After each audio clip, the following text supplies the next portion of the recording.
Sa ating Panginoon, amen. Ang ganda ng boses ni Brother Joel, mga kapatid. Amazing. Hallelujah, majestic. Amen. Majestic ang boses. Angelic voice, mga kapatid. Wala pa rin ubas. Hihilit pa sana kami ng isa pa, kaso, amen. Kaso parang nagbibidyo ko na si Kuya Joel na nakalayo. Amen. Asa si Kuya Joel? Praise God. Happy to serve, mga kapatid, sa ating Panginoon. At least kumakanta para sa ating Panginoon. Diba? Maganda doon. Hindi naman to para sa inyo, hindi naman ito para i-impress kayo, kundi para ma-magnify ang ating Panginoon. Amen, amen. Okay. Salamat sa Panginoon. Alas 10, sakto mga kapatid. Amen. So, dako na tayo sa Word of God. Kung meron po kayong mga Bible, amen. Meron kayong mga Bible? Mga kapatid, amen, dalhin nyo pa rin po ang inyong mga Bible, mga kapatid, importante po yan. Let us open our Bible in the book of Exodus chapter 31, beginning from verse 1. Kung wala po kayong mga Bible, meron po kayong Bible sa cellphone, pwede nyo i-download dyan. Or kapag wala kayong mga kapatid, both, meron naman po sa PowerPoint na pinrin na set. And the Lord spake unto Moses, saying, See, I have called by name Bezalel. Everybody say Bezalel. Bezalel. Son of Uri, the son of Hur, of the tribe of Judah. So, lolo niya si Hur. Remember that? Isa si Hur sa nagtaas ng kamay ni hindi kamay ni Aaron, may natin yung boses mo yan. Kamay ni Moses, dalawa sila ni Aaron. Alam niyo yung story na yun, na kapag bumababa ang kamay ni Moses ay natatalo sila sa battle. Pero kapag may alalay ni Hur at ni Aaron, ang kamay ni Moses, nananalo sila. Sa makatuwid baga mga kapatid, na panalo po nila ang laban na yun. Amen. Verse 3, so lolo niya si Hur. So parang nasa lineage pa rin mga kapatid. And I have filled him with the Spirit of God in wisdom, understanding, and in knowledge, and in all manner of workmanship, to devise cunning works, to work in gold, and in silver, and in brass, and in cutting of stones, to set them, and in carving of timber, to work in all manner of workmanship. Verse 6, nakakasunod kayo? Amen. And I, behold, I have given with him Aholiab. Everybody say Aholiab. Aholiab. The son of Ahisamach of the tribe of Dan.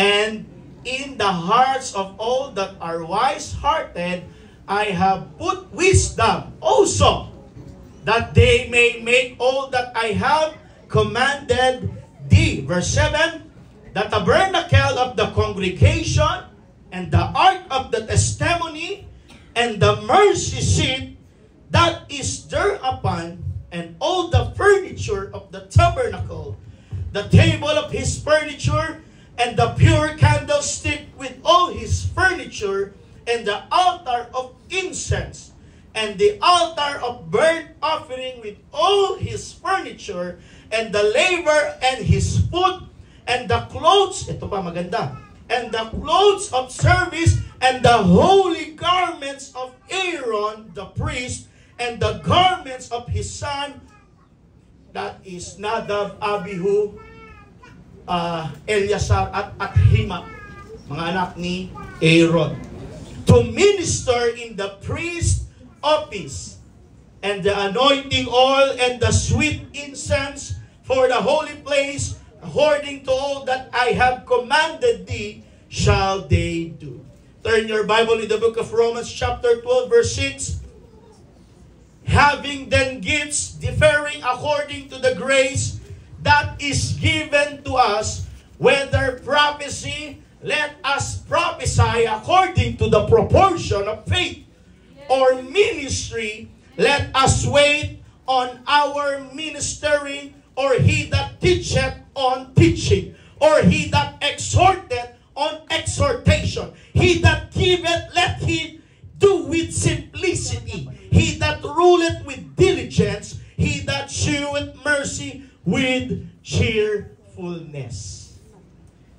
Marahil mga kapatid, yung binasa natin ngayon ay medyo naglalaro sa inyong isipan. Ano ba itong binabasa natin ngayon mga kapatid?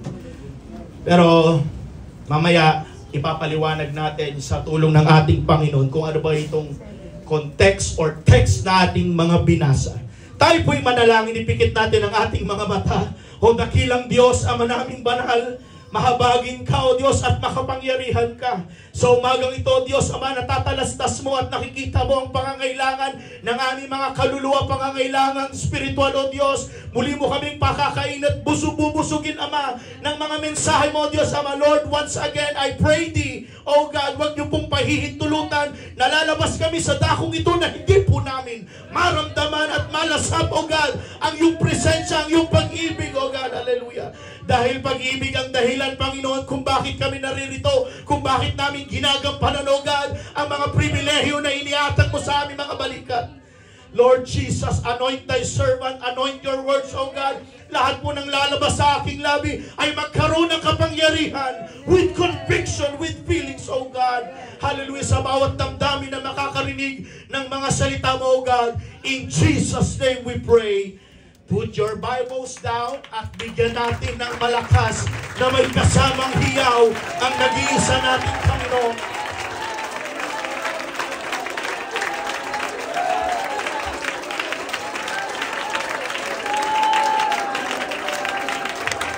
May lalakas pa ba yan? Come on! Worship His name! Hallelujah! Hallelujah! Glory to the name of Jesus! Glory to the name of Jesus! Pamamagatan ko ang mensahe ng Panginoon before you sit. Behind the scenes at the center of God's plan. Thank you. Please be seated, mga kapatid.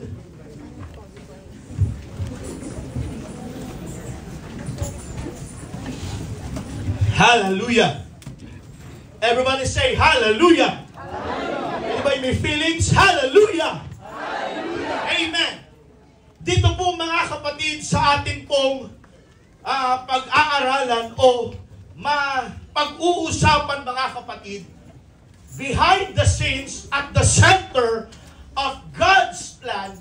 Alam niyo mga kapatid, during the Exodus saga, sa kalagitnaan o sa wilderness, noong si Moses ay nasa bundok o ng Mount Sinai, kung saan ibinigay ng Panginoon at tinanggap niya ang law, ang kautusan, at para po sa specific instruction ng Panginoon para sa pagtayo ng tabernacle o tabernakulo. Binigay ng Panginoon ang blueprints kay Moses, mga kapatid, upang sa magiging dwelling place ng ating Panginoon dito sa mundo. Amen. But listen to this. This is profound. Hindi sinabi ng Panginoon kay Moses, sinabi lang ng Diyos kay Moses, Moses, hindi ikaw ang gagawa ng tabernacle. Meron akong iuutos, hindi yan ang assignment mo. Iba ang gagawa niyan. Hindi yan ang assignment mo. It's because someone else will do. At kadalasan, sa ating pong pag-aaral mga kapatid, have you ever noticed, madalas natin pinag-aaralan the tabernacle. Right? Amen. Kadalasan pinag-uusapan natin yung the tabernacle. Tayo, kabisado na natin mga kapatid ang parts o ang loob ng tabernacle. The outer courtyard, the holy place, and the holy of holiest. Kabisado na natin yung altar of incense, table of shewbread. Lagi po nating pinag-aaralan yan. But have you ever wonder na yung mga gamit sa loob ng tabernacle ay tao lang din ang gumawa? Hello? Amen. Na nasa katauhan ni Bezalel at ni Aholiab. At hindi basta-basta pong task yung binigay ng Panginoon sa kanila. God gave them wisdom, knowledge, understanding, and in all manner of workmanship. guided pa rin pala sila ng Espiritu ng ating Panginoon. They are Spirit-filled, mga kapatid. Now, I want to focus your attention here sa aking sasabihin. The big idea or the big picture of this message, listen to this. Sometimes, God doesn't work behind from the pulpit. Yes, amen. Sometimes, ang Panginoon, mga kapatid, God's greatest work is not done from the pulpit, Amen. but from the hands of behind the scene. Amen. From those behind the scenes. Ang tanong ko sa inyo, mga kapatid, naranasan mo na ba yung pakiramdam na parang hindi sapat yung kakayanan mo para gamitin ng Panginoon? Naramdaman niyo na yung pakiramdam, yung feeling na ganyan, mga kapatid. Hallelujah. Ang tawag nga ng society dyan, mga kapatid, imposter syndrome. Na kung saan, it is a fear that you're not good enough. Panginoon, talaga ba tinawag mo ko sa ministry na ito? Panginoon, gusto mo ba talagang gawin ko itong task na binigay mo sa akin? That is fear, mga kapatid. Talaga bang ministry ko ito, Panginoon? Mag-usher ako? Hindi naman napapansin to. Hello? Kaya ang ending, mga kapatid, nagkakaroon tayo ng self-doubts, yung internal doubts na tinatawag. Now, ang mensahe ito, listen to this, is for those who have think their work doesn't matter in the kingdom. Makinig kayo para po sa inyo ito. Sa mga tao o kapatiran dito sa loob ng church na parang pakiramdam at feeling mo na yung ginagawa ko parang hindi na-appreciate. Yung ginagawa ko parang walang spotlight na nakatutok sa akin. Yung ginagawa ko, yung aking pagmi-ministry sa loob ng church, ay walang nakakapansin sa akin. Para sa inyo ito. The number one key point here is, God knows your name and your assignment. See, ang sabi ng Panginoon kay Bezalel o kay Moses, see, Exodus chapter 31 verse 2, see, I have called by name Bezalel. Hindi na sinabi ng Panginoon na Moses find someone. He called him by his name. Just like you, just like us, mga kapatid, God called you by name. Tinawag tayo ng Panginoon, ikaw at ako. Tinawag tayo ng Panginoon, Michael, sa ating pangalan. Alam niyo ba kung bakit tinawag tayo ng Panginoon sa ating mga sariling pangalan? Alam niyo kung bakit? Dahil iba ang epekto kapag tinawag tayo sa pangalan. At isa pa, damang-dama mo na importante at mahalaga ka sa paningin ng ating Panginoon. Espesyal ka, mahalaga ka, ramdam mo na natatangi ang pagmamahal ng Panginoon sa iyo, kapatid. Kapatid, you are chosen by God. Mahal tayo ng ating Panginoon. The Bible says, He will never leave us nor forsake us. God loves you. Kahit sinner ka, kahit makasalanan ka, mahal ka ng ating Panginoon. You should know, church, kahit nung nasa makamundo tayong gawin, pinagmamasdan rin tayo ng ating Panginoon. Na balang araw itong anak ko na ito, kahit ubod ng kasalanan, babaero, sugalero, adik, durugista, lahat na ng kasalanan na pwedeng madampi sa isang tao. Pero ang sabi ng Panginoon, I have called you by your name. Tinawag kita dahil mahal kita, anak kita. Ramdam niyo yun? Yung special tayo, mahalaga tayo sa paningin ng Panginoon. Sino ba naman kasing gusto dito, mga kapatid, na merong kapatiran na nababackslide? Di ba wala? Ayaw nga ng inyong likod, ng inyong puti, pastor, mga kapatid, na may umaalis sa church. Amen. Kasi ganun kayo kamahal ng ating Panginoon. Palakpahan natin ang ating Panginoon. Church, hallelujah. And that is something personal. You are not accident, you are chosen because He calls you by name. Kaya dapat, mga kapatid, ang paglilingkod natin sa Kanya ay intentional. Gawin natin intentional, mga kapatid. Hindi yung parang nauobliga lang tayo tumas ng kamay. Kapag sinabi ng MC o preacher na pumalakpak tayo, doon ka lang ba papalakpak? Make it intentional. Ang sabi ng mga apostles, mga kapatid, sa Matthew chapter something, mga kapatid, ang sabi ng Panginoon, yung darating na yung palaspas days, mga kapatid, yung Palm Sunday nila, ano ang ginawa ng mga taong yon? Kung ayaw nyo magpuri ito mga bato, bibigyan ko ng buhay para sila magpuri. So they make a spontaneous worship. Ano yung ibig sabihin ng spontaneous? Hindi mo na kailangan sabihan, magpupuri na talaga sila. Can I hear a worship? Come on. Bakit intentional dapat ang paglilingkod natin sa Kanya? Why? We are not doing this casually or out of obligation. Ginagawa natin ang mga bagay na ito dahil una sa lahat, mahal natin ang ating Panginoon. Kayo, music team, bakit kayo kumakanta dyan, tumutugtog dyan kahit walang kapalit? Ginagawa mo yan dahil mahal mo ang Panginoon. Amen? Say amen! Amen! Now, si Bezalel, hindi siya famous, hindi siya popular, hindi siya prophet, hindi siya leader, hindi siya high priest, hindi siya public figure man. Siya ay isang craftsman. Siya ay isang manggagawa. Sa mababaw, siya ay isang karpintero lamang. Amen. Hello? Amen. Baga parang sa mata ng lipunan, mababa ang kanyang status ng pamumuhay. Hindi siya nandun sa spotlight. Hindi siya nandun sa unahan palagi. Kumbaga, nandito lang palagi ako sa likod. Kung kailangan mo ako, pastor, nandito ako, gagawa ako. Ang trabaho ni Bezalel, mga kapatid. And si Bezalel, hindi siya famous. Siya ay isang manggagawa. But heaven knew his name. Kilala siya ng langit ng Panginoon.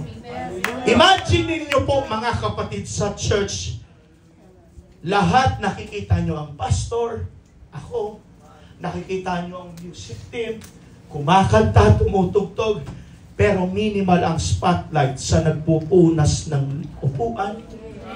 Minimal ang spotlight sa nagmamap ng church. Hallelujah!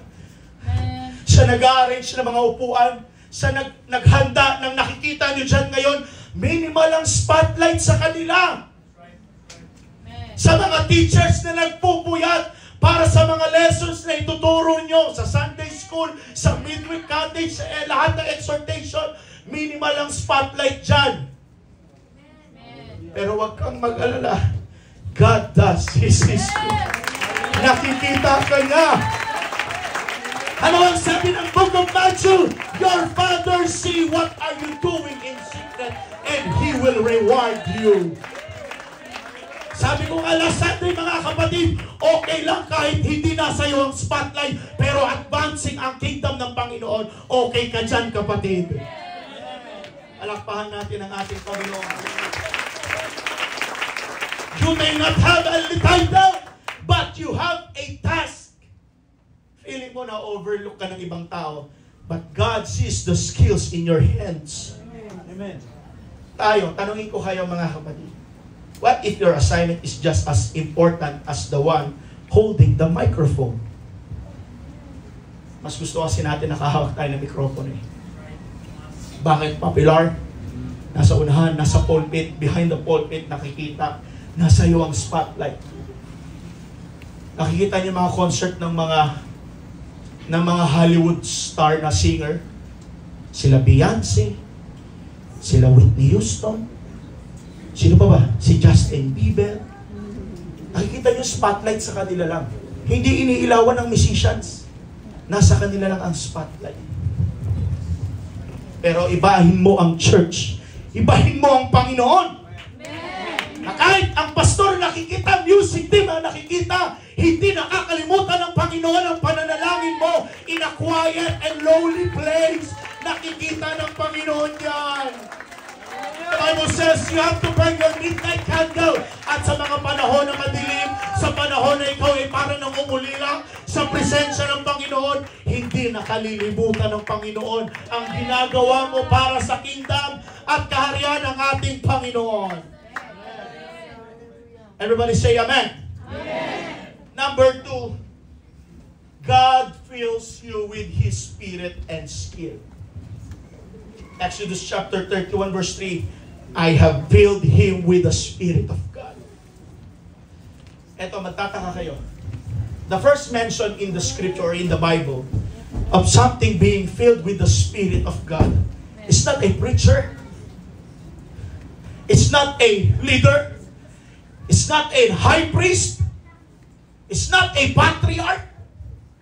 Hallelujah. Pero isang craftsman lang naman. Basahin niyo ang Bible. Hindi na unang mas spirit-filled ang mga high priest. Hallelujah. Amen. Hindi na spirit-filled una ang preacher, ang patriarch, sila Noah. No! The first ever mention in the Bible that he has spirit-filled, God filled with His Spirit and skill is no other than Bezalel. Siya ang kauna-unahan. Hallelujah. It shows that the anointing is not just for spiritual acts. Yes. It's for every act done for God's glory. Yes. Amen. Church, the anointing is not only for spiritual acts. It is for every act. Kapag advancing ang kaharian ng Panginoon, the anointing is upon you. Amen. And God gave Bezalel the wisdom, the understanding, the knowledge and craftsmanship. Yung knowledge para sa mga technical ability na itatayo ng tabernacle, yung craftsmanship para sa execution, yung understanding na ibinigay ng Panginoon para kay Bezalel, how things fit together. Magkakasya kaya dito ang altar of incense? Yung table of shewbread, dito ba dapat ilagay ito? And mind you, they are guided by the Spirit of God. Amen. Amen. Yung wisdom, yung discernment ni Bezalel nag-uumapaw. Yes. Of what and when. Kailan to? Kailan dapat ito? Nandito na. Isang illustration. Ang isang karpentero, mga kapatid, kahit sinong tanungin mo, kapag nakakita yan ng scrap, he knows how to make something beautiful from scrap. Di ba, Brother Arvin? Nag-umpisa ang pagbabaterya ni Brother Arvin sa mga scrap. Pero may pera pala dun. Pero meron palang business negosyo na pwede magawa para dun. Amen? Galing yan sa scrap, sa junk. And so, sa Panginoon rin ganon, mga kapatid. Tayo din dati, masasabi mo bang patapon ang buhay natin? Basura ang buhay natin nung wala pa tayong Diyos na pinaglilingkuran. Magulo ang buhay natin. Lahat tayo dito natagpuan ng Panginoon, hindi naman banal eh. Lahat tayo ng Panginoon, natagpuan tayo dito, makasalanan. Wala namang pinanganak dito, banal agad eh. Lahat tayo dito, natagpuan minsan ng Panginoon. Alalahanin mo yung first converts mo. Di ba parang patapon, basura at magulo ang buhay mo? Pero something like, mga kapatid, nung inayos na ng Panginoon ang buhay mo, ang ganda na ng buhay mo ngayon. Diba? Marami ditong testimonies sa church, mga kapatid, na mula sa masalimuot na buhay ngayon, pinaganda, inayos, in-upgrade ng Panginoon. Ang ganda na nasasakyan ng bahay, yung mga anak nakapagtapos na ng pag-aaral. Dahil yan sa biyaya ng Diyos. Amen. Amen? Amen. Ibig sabihin, mga kapatid, kahit yung daily job pala natin, pwede palang maging spirit-led yan. Kagaya ni Bezalel, dahil binigyan siya ng Panginoon ng wisdom, knowledge, and understanding, ibig sabihin, yung pagtatrabaho mo, yung pagninegosyo mo, yung pangangamuhan mo, yung pagtatrabaho mo sa gobyerno, o kahit anong field pa, it can be spirit-led pala. Amen. And this can carry God's Yes. touch. Amen. Ayusin nyo naman ang buhay natin. Pag nagtatrabaho tayo, please, walang dayaan. Yes. Sa time ng hali ng orasan eh, yung lalagin mo lang, dinadaya mo pa. Oh. Sa mga business, dadayain po ba mga resibo? May gumagawa ba yan? Pag mag-i-issue ka, Brother Jeff, ng LPG, may dagdag pa mga 100 pesos? Hindi. 200, Pastor. Hindi, mga kapatid.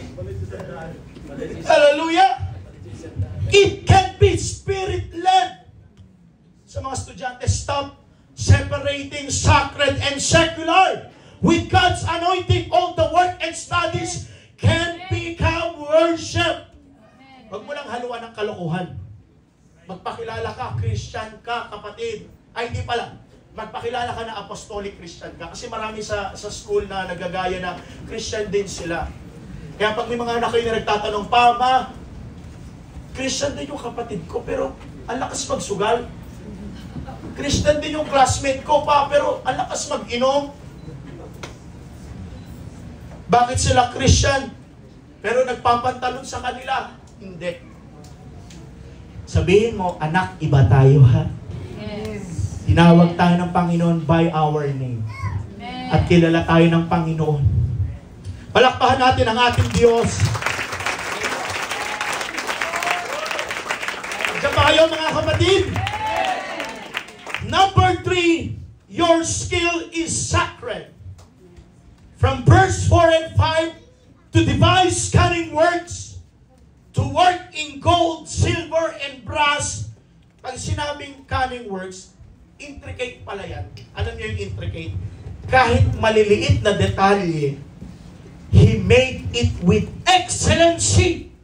Kahit yung mga maliliit na detail ng kanyang trabaho, ginawa po ni Bezalel. Ang tabernacle, mga kapatid, maselan, di ba?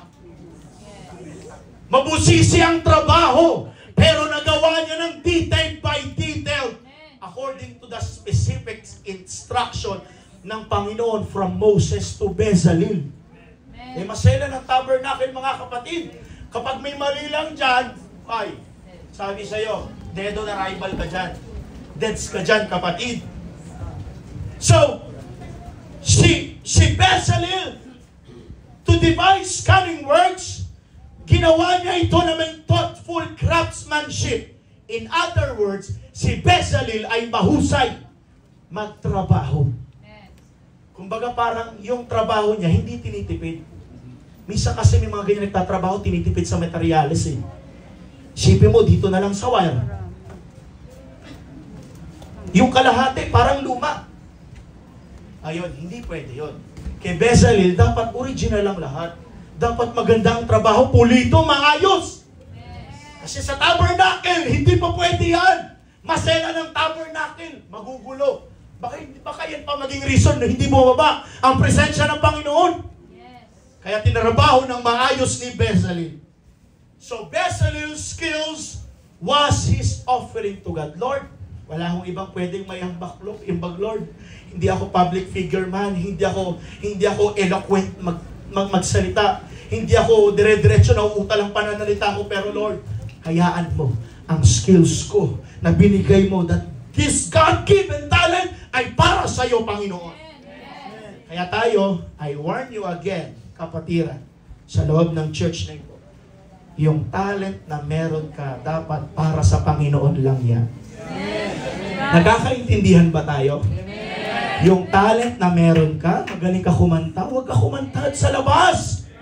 Huwag mo ikanta sa mga video, sa mga bar yan. Kantahin mo dito, Kuya Joel, di ba? Oh. Na-glorify pa ang Panginoon. Yung talent mo sa instrument, please naman, huwag mong ipagamit sa sanlibutan. Ipagamit mo yan sa ating Panginoon. Everybody say amen. Clap your hands to Jesus. The tabernacle was built from spirit-filled creativity. And God didn't just want function. Hindi lang gusto ng Panginoon yung function. Gusto ng Panginoon. He wanted beauty. He wanted excellency. He wanted precision. Nangangahulugan niya na hindi lamang sapat na magampanan natin ang isang gawain, kundi nais din ng Panginoon o ng Diyos na gawin natin ito ng may kagandahan naman. May quality. May maayos naman na pagtatrabaho. Dahil ang Diyos hindi lang nakatingin kung ano ang nagagawa natin, kundi sa paano natin ito ginagawa. It all goes back to obedience. It all goes back to humility. It all goes back to submission. Tandaan niyo yung tatlong yan. Obedience, submission, and humility. Pag wala ka yan, mga kapatid, sa kangkungan ka pupulutin. Gusto ng Panginoon, mababa ang loob natin. Gusto ng Panginoon, nagpapasakop tayo. At gusto ng Panginoon, sumusunod tayo sa kanyang utos. Kahit saan naman tanungin papanig, kahit saan tanungin mong church. Hindi maiwasan, may kapatiran talaga matigas ang ulo, no? Amen. Amen. Dito nga sa church, may matigas ang ulo, Hallelujah. Hallelujah. Sabihin mo sa sarili mo, Pastor, hindi ako yun! Wala, ang dami talagang pasaway. Hallelujah.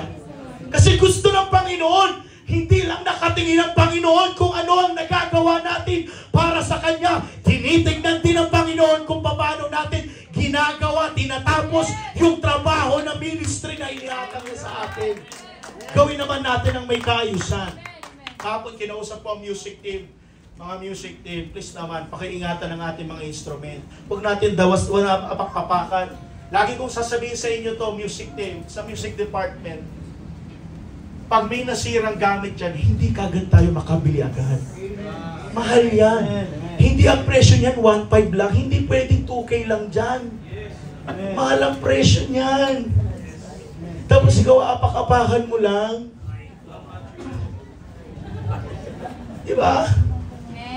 Pahalagahan natin.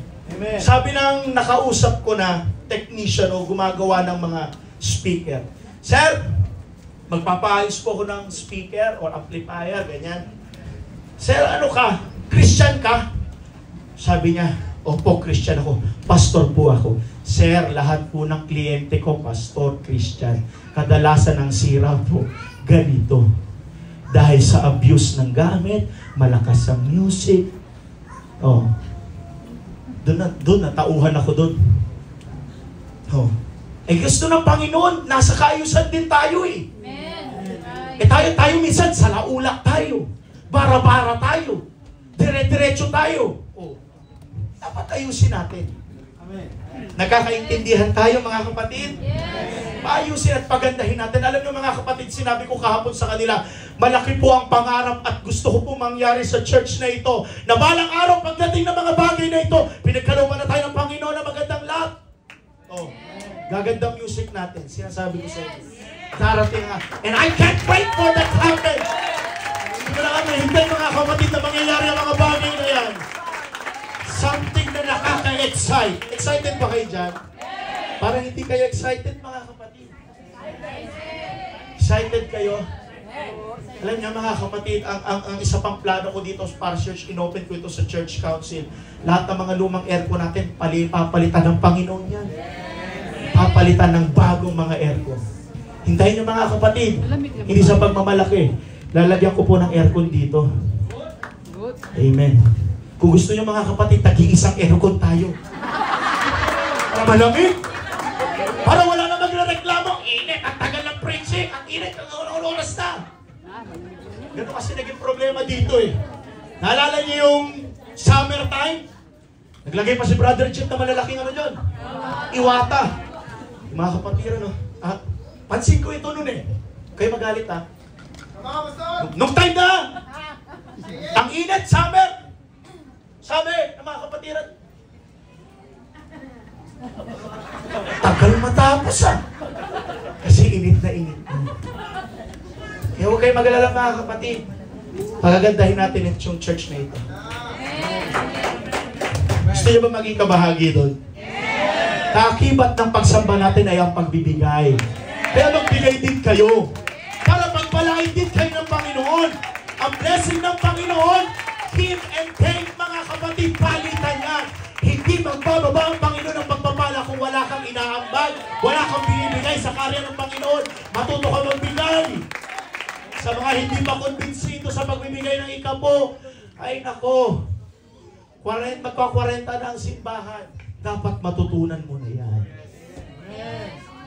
Say praise the Lord! Palakpakan natin ang ating Panginoon. Listen to this. Ikaw, kapatid, you don't have to be a preacher to glorify God. Kahit ikaw ay isang karpintero, barbero, mananahe, pulis, doktor, o kahit ano man yan, lahat pwede mo mag-glorify pa rin ang Panginoon. Kahit hindi ka pastor, mag-glorify mo pa rin ang Panginoon sa profession mo. Hello?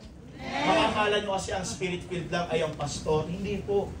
Lahat tayo dito ay pantay-pantay sa mata ng ating Panginoon.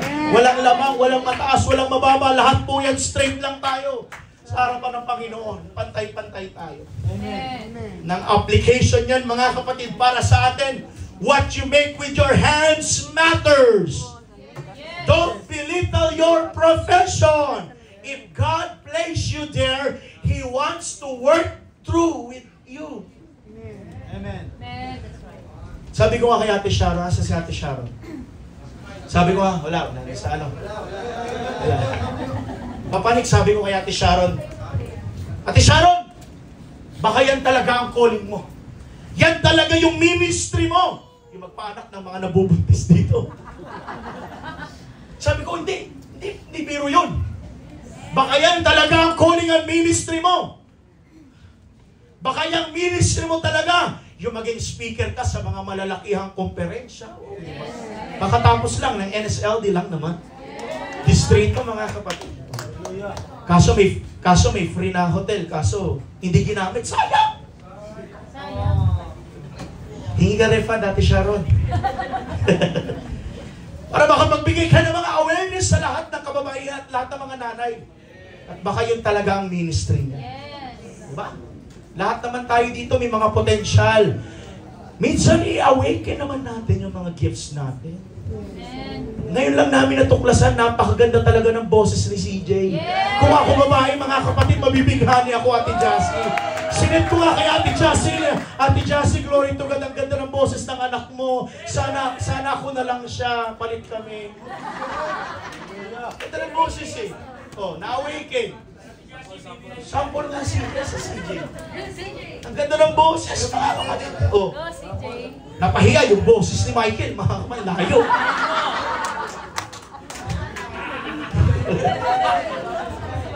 Sorry, Michael. O, di ba? Lahat pwedeng gamitin ng Panginoon. Kahit sino sa atin dito, basta working sa kingdom ng Panginoon, pwede niyang gamitin. Meron nga dito mga kapatid, taga-tisod eh. Tinetestingan yung faith mo, si Joas. Pag mahina-hina pa na ng palata mo dyan, tisod ka. Ilalagyan ka, kapatid. Joas, papanik, pag mahina-hina pa na ng palataya, matitisod ka dyan. Alam nyo, sasabihin ko sa inyo, magkapatid kami, pastor na kami ha. Malapit na kami pang-abot lagi niyan. Natitisod na nga ako eh. Malapit na kayo pag-abot niyan. Di ba? Pag mahina-hina pa na ng palataya, si R. Jameson niya, pag mahina pa na ng palataya, matitisod ka dyan. Yung tipong sa kanya parang biruan lang, pero sa'yo pinipersonal mo na. Sakit doon mga kapatid sa kanya. Ikaw naman, binibiro lang ito. Pero ikaw, nagpupuyos na yung damdamin mo. Sa galit. O, di ba? Kaya pag mga guys, Joas, naku, pag mahina pa na ng palataya mo. Iwasan. Sabi sa inyo mga kapatid, malapit na. Gusto ko nang iwasan yan. Kaso hindi pupunta sa bahay kahit hindi iniimbitahan. Nagbubukas ng rep kahit hindi naman niya rep. Ay. Pero, sama po yung mga workers, ang dami ko mga anak, mga kapatid. Nadagdagan si Jeruel pa. Ang dami ko ng palamunin pa. Mga mali naman yan. Pero okay lang naman yan mga kapatid. Yung mga yan, saludo ako sa mga maasahan niya mga yan. Ba, sila kaya yung mga minimal ang spotlight na nagmamap dito. Sa kanya, oy, si Cedric, mapalakpakin tayo na. Hallelujah. Spotlightan niyo yan. Ba, dati si Cedric nagluluto sa amin. Ngayon, inaasa na sa bagong worker ngayon. Nag-aaway-aaway na rin eh. Minsan nag-away pag bibigay ng allowance na. Liit. Biro lang mga kapatid. Maasahan niya mga yan. Sa kanila kayo mga maliit na spotlight. Yung mga nag-aayos na upuan dyan, sa kanila yan. Tanong lang, napasalamatan niyo ba sila? Sa kanilang serbisyo. Napasalamatan niyo ba sila na yung kanyang nilalakaran yan, minapan nila yan? Amen? Masalamat tayo may mga ganyang tao na libre magbigay ng serbisyo sa Panginoon na hindi naghahanap ng anumang kapalit. Bigyan nga natin sila ng palakpak mga kapatid para sa kapurihan ng ating Panginoon. Huwag kayo nang himagon! Lubok. Di totoo ata sinabi ko. So, the question is your work offered to God? Are you doing it with the level of excellence that reflects who He is? Or are you doing this with your own style, with your own twist, mga kapatid, na ginagawa mo na ang mga bagay hindi dahil sa kapurihan ng Panginoon, dahil inaangkin mo na ang glory ng Panginoon. Alala niyo mga biruan mga kapatid na sa wakas nakapasa ng board exam. Partida, hindi pa ako nag-review niyan. Glory to you. So number 4, you are not called alone. Amen. You are not called alone. In Exodus chapter 31 verse 6, I have given with him Aholiab. Hindi lang si Bezalel, mga kapatid, ang gumawa ng tabernacle, kundi yung mga gamit sa loob ng tabernacle, yung table of showbread, yung laver, mga kapatid, yung altar of incense, gawa yan sa kamay ni Aholiab. Amen. Yes. Pero, si Aholiab gumagawa ng ginto. Si Aholiab gumagawa ng bersisit. Oh. God builds in a team. Amen. Kahit ang pinaka-anointed pala na tao, kailangan niya ng kasama. Yes. Amen. Nagalit, naalala niyo yung story, nagalit nga ang Panginoon kay Moses eh.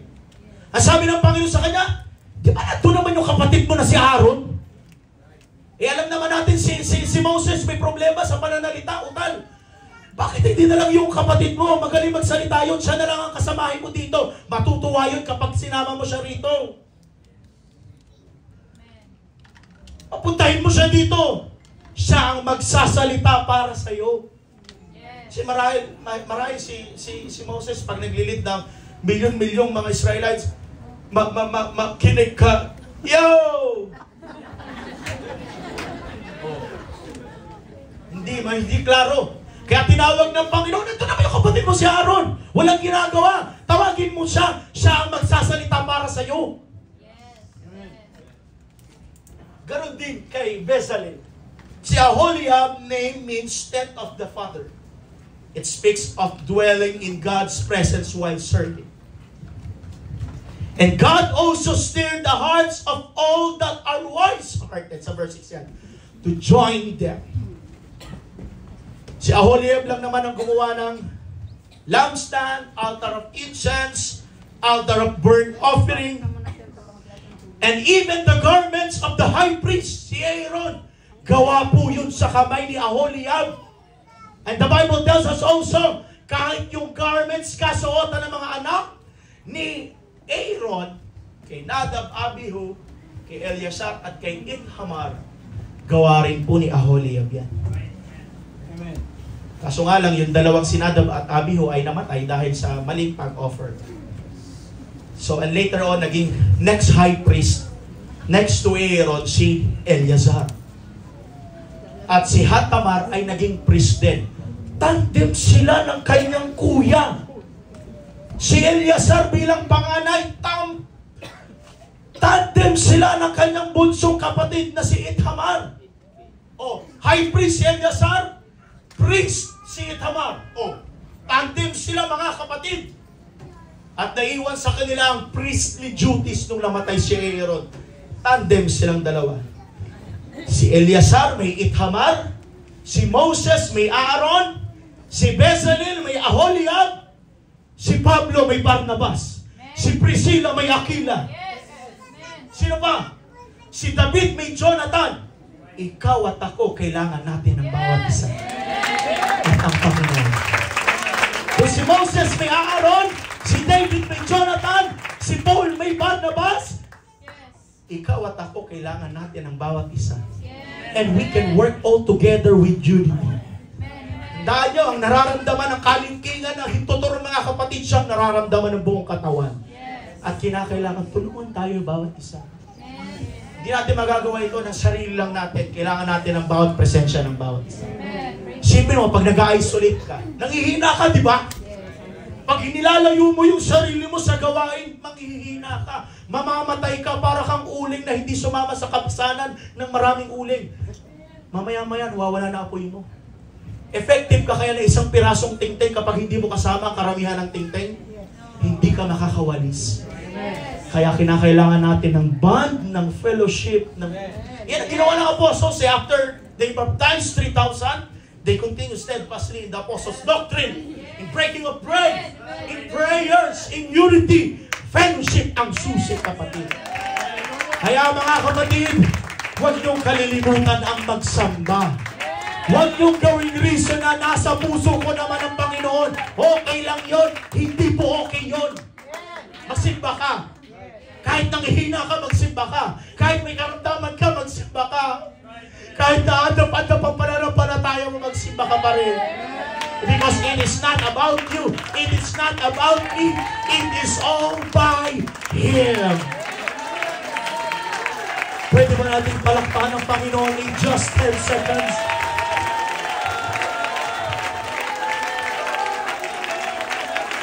Come on, worship Him, worship Him. God is here, God is here. Nararamdaman ko, mga kapatid, na naririto ang ating Panginoon.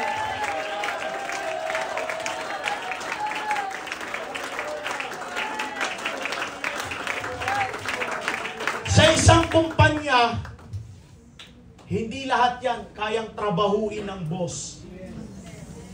At saka hindi lahat boss. Sa Argao Glass, hindi lahat boss Andy. Diba? Sino magiging runner? Sino tatanggap ng calls? Sino magliligpit ng ganito? Kaya nandyan kayo, Michael, Franz, nagtatrabaho kayo kasi hindi lahat kaya ni Boss Andy. Diba? So, Motolight Sir, diba? Hindi lahat all the time. Si Boss Arvin na magbubuhat ng mga baterya. Andiyan ang mga tauhan. Kaya nandiyan ka, Kuya Richard. May purpose pala ang ministry mo. Naglilingkod ka sa high priest mo. High priest Arvin. Di ba? Kahit nung last Sunday, parang inaantok na si Brother Richard. Okay.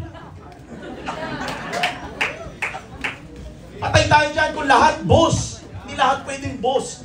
Sa church, hindi lahat pastor. Kasi kung lahat pastor, wala tayong pangangaralan. Wala tayong pangangaralan. Kung lahat tayo dito nakapulpito, nasa pulpito. Pag nagsabi lahat yung everybody praise the Lord. Oh, lahat yan. Wala magpipraise the Lord. Sa pulpito tayo lahat. Amen? Amen? Kaya, lahat tayo may ministry at special calling mula sa Panginoon. Kaya mahalin mo at pahalagahan mo ang ministry. Huwag mong nilalang yan. Aba, prayer warrior ako, hindi na-appreciate. Kailan kaya babanggitin ni pastor yung mga prayer warrior? Minimal ng spotlight sa amin. Hindi nakikita ng church leaders ang luha ko. Kinakailangan makita nila ang luha ko. Hindi pwede yun. Hindi mo nga dapat ina-announce ang pag-aayon mo. Hindi mo dapat ina-announce ang pananalangin mo. Mga kapatid, magchat-chat ka doon sa GC. Mga kapatid, magpipray po ka sa church 2 hours. Pwede ganun, mga kapatid. Ano yan? Hindi kayo bibless ng Panginoon. Mapagpanggap ka. Mapagkunwari. Ano ka, naghahanap ng simpatsya ng ibang tao? Hindi po ganun. Don't isolate your calling. Makipag-collaborate ka. Build with others who carry the same fire. Yung 12 apostles, paano sila maglakad dyan? May mga picture ba niya ng apostles? Ganyan sila maglakad, mga kapatid, para sila mga gangster. Nung binigay na ng Panginoon ang kanilang ang ebanghelyo sa kanila at pinangaral nila, sila'y buong may tapang na nangaral. They began to preach with boldness. Wala silang kinatatakutan kahit buhay nila ang kapalit. Grabe, no? Body-body sila. Si Pedro, si John, si James, lahat sila may body-body. Kalakasan nila ang bawat isa. Yes. Amen. Sa ministry, masarap ngayon, may ka-shoulder ka, di ba? Amen. May ka-body ka. Malungkot pag mag-isa, no? At aminin natin, may mga bagay na hindi kayang gawin ng isa, na kayang gawin ng may kasama. Bibilikaman nga yan! Kanta nga yan eh! Magagawa natin, kantahan sabay tayo, ang lahat, alang-alang sa Panginoon, may isang bagay na hindi magagawa, na di nagagawa ng mag-isa. At kung tayo'y magsama-sama, iwaksin natin ang problema. May magandang mangyayari doon sa walang hanggan. Pagagawa natin ang lahat. Alang-alang sa Panginoon. May isang bagay na di magagawa ng isa, na di nagagawa ng mag-isa. Kinakailangan mo ng partner, kapatid. Kinakailangan mo ng partner sa prayer. Sa may mga mag-asawa, gawin nyo pong prayer partner ang asawa nyo. Pahintulutan nyo sa mga tatay, minsan tayo ma-pray, di ba? Pahintulutan nyo minsan ng mga asawa nyo, i-correct kayo. Sa totoo lang mga kapatid, minsan mayabang din ako, minsan hindi ako nagpapakorek sa asawa ko. Alam ko yan! Pero pagdating ng araw, mga kapatid, nakakahiya, mali pala ako. Parang si Pastor Joshua dati. Sinabing dito nga, dadaan, Susana Heights eh. Oh, tain-tain, nandun sa dangha. Ayaw makinig? Mga tatay, nakikinig ba tayo sa mga asawa natin? Uy, 4 lang nag-game na tatay ah. Makinig tayo minsan. Nature natin na minsan may kayabangan tayo konti, pero allow your wife to correct you, to rebuke you minsan. Minsan yung asawa sabi, dito ko lang nilagay yung damit ko, yung susi. Hindi nga sabi nandun eh. Oh, hanap ako ng hanap, wala. Tapos minsan ginagano ng asawa, ito, hinahanap mo. Diba?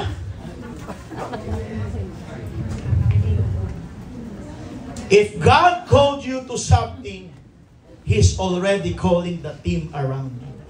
Are you willing to work with others? Or do you insist on building alone? Madaling mag-ibahay, kapatid. And last but not the least, number 5, build what God has commanded, not what you imagine. Exodus chapter 31 verse 11, according to all that I have commanded, sana yan? Commanded thee shall they do. Bezalel didn't freestyle. He followed God's pattern. Hindi nag-invento sila Bezalel, si Aholiab ng mga gagawin.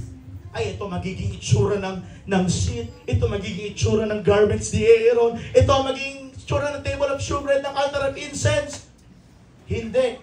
They are guided by God. Amen. God is not looking for originality. He wants obedience. There is power in following God's blueprint.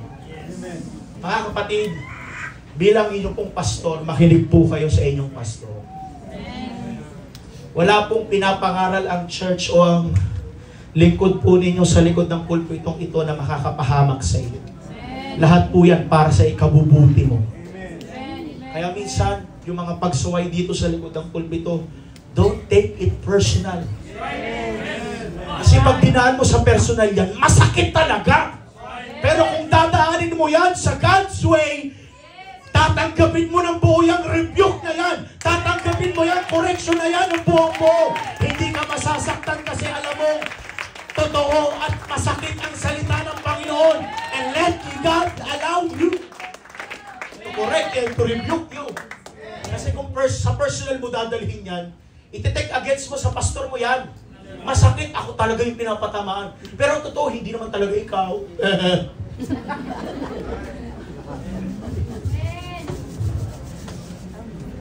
When we build His way, He builds the work with His presence. Noon, ginagawa ni Noah yung ark. He followed God's measurement. May God's measurement pala ang art. Yes. That's right. May tamang sukat na binigay ang Panginoon para sa art.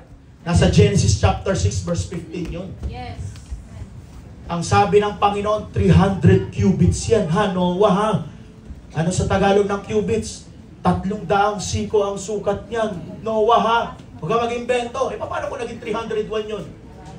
Baka nung dumating ang flood, lumubog yun kasi hindi siya marunong sumunod. Baka ang ending, hindi lumutang yung art sa tubig. Kasi hindi sumunod. Remember it again. God is not looking for appearance. Hindi tumitingin ang Panginoon sa yaman mo. Hindi tumitingin ang Panginoon sa estado ng tinapos ng pag-aaral mo. Ang tinitingnan ng Panginoon, marunong kang sumunod at magpakabala. What matters to Him is what? Obedience. Yes. Amen. The question is, before I end, is your life, ministry, family, or your business being built according to God's pattern? Or sa pansarili mo lang? Sabi ng isang pastor sa kapwa pastor, friend, ministry lang ang source mo. Kulang yan, friend. Try mo magtrabaho. Try mo mag-business. I mean, hindi naman masama ang sa isang Kristyano ang mag-business, magnegosyo. Sa isang pastor, hindi rin masama yan. Ang sa akin lang, huwag mong maliitin ang kakayanan ng Panginoon. Huwag mong sabihin na kulang yan para sa mga taong nakaasa lang sa habag at biyaya ng Panginoon. Kasi kukulangan, kakapusin talaga yan. Pero huwag mong sabihin na kulang. Huwag mong maliitin ang kakayanan ng Panginoon. Buhay na patotoo ang pamilya ko, mga kapatid, from scrap, this church. It builds with foundation. Nakapagtapos kami lahat ng pag-aaral by God's grace. Sabay pa kami ni Sister Abigail nag-aaral ng kolehiyo yun. Nasa dialysis si Pastor. Nagkasakit ng cancer si Mama San. It is all by the grace of God. At hanggang ngayon, nagpapatuloy buhay kami. O ano ka ngayon? Lahat yan dahil sa biyaya ng Panginoon lang. Minsan, hindi ko nga masukat, hindi ko mawaring mapukaw ng isipan ko. Paano nangyari lahat yun? Hallelujah. Dahil yan sa biyaya ng Panginoon. Ikaw, kapatid, may tanong ako sa inyo. Dumadating ba kayo sa punto na ganyan? Yung ba parang, paano nagkasya yung budget na yun? Yung 10 kilo, tapos, lalakas pa kumain ng mga anak mo, no? Ang budget, sino nagbabudget na ganyan? Nagbabudget ba kayo every week? Kami ng asawa nagbabudget eh. Kaso nga lang, may mga pinapakain kaming iba eh. Budget kami, mga kapatid. Nakaranas ba kayo ng ganyan? Nagbabudget kayo every week, mga kapatid. Oh. Tapos, tatanungin mo sarili mo, paano nagkasya yun? Amen. Tapos darating na ulit yung 15 na sa katapusan. Refill na naman ulit. It is all by the grace of God. It is all by Him. Hindi yan magic. Hindi yan trick. Kundi pinagpala ka ng Panginoon dahil sa mga mabubuti mong gawa. Handaan mo, hindi bulag, hindi bigi ang Panginoon para hindi ka marinig at makita at maramdaman ang mga prayer request mo sa Kanya. Church, are you willing to surrender your blueprints for Him? Tayo po'y tumayo lahat, mga kapatid. Alam ko, kinakausap na kayo ng ating Panginoon. Meron pong mensahe ang Panginoon sa bawat isa. Kinakailangan natin ng bawat team, ng partner, mga kapatid, ng masasandalan. And I know God is here today.